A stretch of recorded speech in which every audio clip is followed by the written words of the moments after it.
नमस्कार मेरे प्यारे बच्चों, कैसे हैं आप सभी। आई होप आप सभी बहुत अच्छे होंगे। मैं हूं महिमा और मेरे साथ आज हम हल करेंगे कार्यपत्रक 48। यह कार्यपत्रक 23 अक्टूबर 2020 के लिए है। आज हम हिंदी विषय में एक कहानी की रचना करने जा रहे हैं। चलिए देख लेते हैं इस कहानी को कैसे लिखना है। नीचे दिए गए चित्र, आपको नीचे कुछ चित्र दिख रहे हैं इस तरह से। यहाँ पर बहुत सारे चित्र आपको दिए गए हैं, तो नीचे कुछ चित्र दिए जा रहे हैं। इन चित्रों को ध्यान से देखकर इन्हें पहले ऐसे क्रम में रखिए जिससे एक कहानी बनती हो। आपको क्या करना है, इन चित्रों को पहले ऐसे क्रम में लगाना है जिससे कि कोई कहानी बनती हो। फिर नीचे दिए गए संकेतों का प्रयोग कर चित्रों को लगाएं। गए क्रम अनुसार 100 से 120 शब्दों में एक लघु कथा लिखे, यानी कि एक छोटी सी, लघु का मतलब होता है एक छोटी सी, 100 से 120 शब्दों में एक छोटी सी कहानी लिखनी है। पहले हमें इन चित्रों को देखना है, इसको सीक्वेंस में लगाना है और इसके आधार पर हमें एक लघु कथा लिखनी है। अब हम इन चित्रों को देख लेते हैं। पहले चित्र में आपने देखा कि एक औरत काम कर रही है और एक आदमी क्या है, उन्हें आई थिंक कोई सलाह दे रहे हैं या डांट रहे हैं। यहाँ पे देखा आपने एक छोटा सा बच्चा काम कर रहा है। यहाँ पे देखा एक औरत काम कर रही है बच्चे के साथ। यहाँ दो बच्चे काम कर रहे हैं। यहाँ एक बच्ची स्कूल जा रही है। यहाँ एक बच्चा काम करता है, यहाँ एक बच्ची काम करती है। यहाँ दो बच्चे साथ में मिलकर खेल रहे हैं।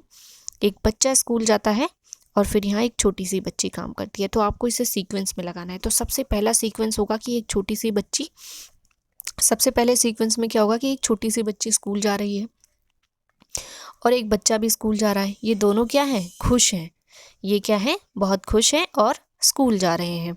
अब स्कूल जाते हुए हमने देखा कि ये दोनों ही बच्चे खुश हैं, लेकिन आगे चल के इनके जीवन में एक घटना घटती है और उस घटना के तहत ये जो बच्ची है इसको काम करना पड़ रहा है।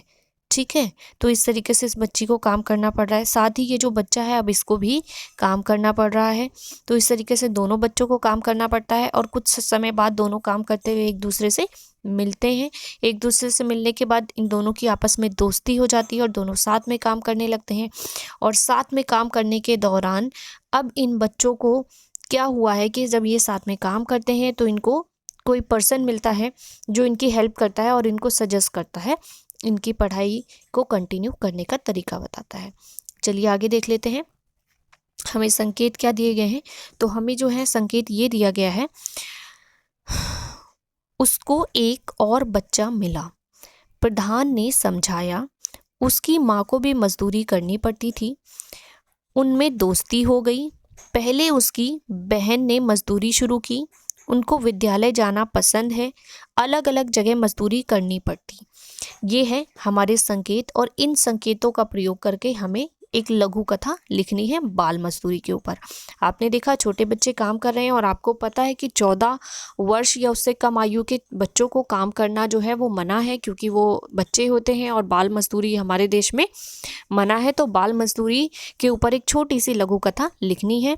लघु कथा को शुरू करने से पहले देख लेते हैं, यहाँ पे हमें कोविड के संदर्भ में एक संदेश दिया गया है। कोविड के संदर्भ में उचित व्यवहार संबंधी CAB संदेश, 2 गज अथवा 6 फीट की शारीरिक दूरी का पालन करें। तो आपको कहा गया है 2 गज और 6 फीट की शारीरिक दूरी का पालन करना है, यानी कि जब भी आप कहीं बाहर जाते हैं या घर में भी रहते हैं तो आपको सबसे 2 गज की दूरी बना के रखनी है। तो इस प्रकार 2 गज की दूरी आपको बनाकर रखनी है, 2 गज की दूरी का पालन करना है और अपनी सुरक्षा स्वयं करनी है। चलिए शुरू करते हैं आज की लघु कथा। तो बाल मजदूरी पे आज की हमारी लघु कथा है।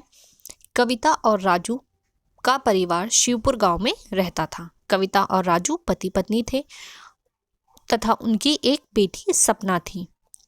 उनकी आर्थिक परिस्थिति अच्छी नहीं थी। कुछ समय बाद राजू की बीमारी के कारण वह बहुत कमजोर हो गया। डॉक्टर ने उसे मेहनत का काम करने से मना कर दिया। पत्नी कविता ने उसे घर पर रहकर आराम करने तथा दवा खाने की नसीहत दी और स्वयं मजदूरी करना आरंभ कर दिया।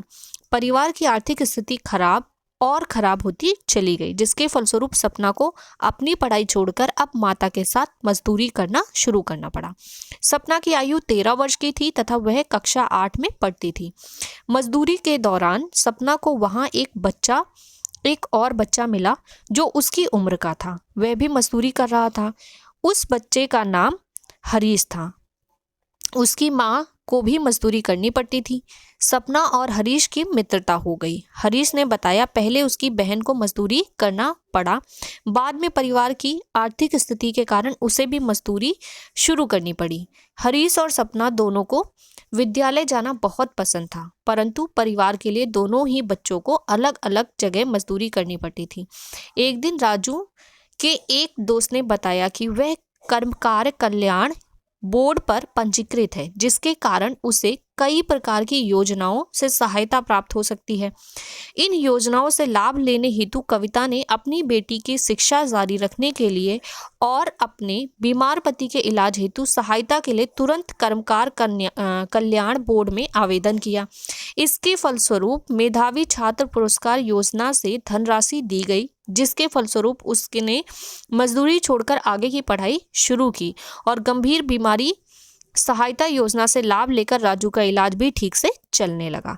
तो ये है हमारी आज की छोटी सी कहानी कि किस तरह से सरकार की बनाई हुई योजनाओं से लाभ लेकर बच्चों को बाल मजदूरी छोड़ना पड़ा और बाल मजदूरी छोड़कर वह अपने जीवन का आनंद लेने लगे, अपनी शिक्षा को प्राप्त करने लगे। तो ये है हमारी आज की छोटी कथा। आई होप आपको समझ में आई होगी। यदि आपको समझ में आई है तो आपको वीडियो को लाइक करना है और अपने दोस्तों के साथ शेयर करना है, चैनल को सब्सक्राइब करना है ताकि हर एक वीडियो का नोटिफिकेशन आपको मिलता रहे। मैं हूँ महिमा और आपसे लेती हूँ विदा। जल्द मिलूंगी अगली नई वीडियो के साथ, नए टॉपिक के साथ। बाय बाय बच्चों, टेक केयर।